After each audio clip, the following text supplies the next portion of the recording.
Right, it's just a quick tip for you when replacing these gu10 bulbs. After a while they've got a habit of getting really crusted up inside, especially in the bathroom, and you can't, they get really stuck, and even though you use your sucker thing, pull it out, you just can't get in there because these are right up to the edge. So what I normally do is get some WD-40, find a little opening in there, get the nozzle right in, spray right in there, get all the crust out, let it do its work, leave it for probably about 10-15 minutes, perhaps do it again, and then when it's done, give it a good wipe, and then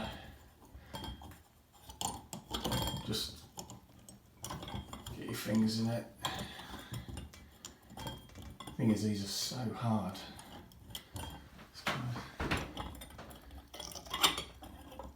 This is the one I actually did, and then pull it straight out.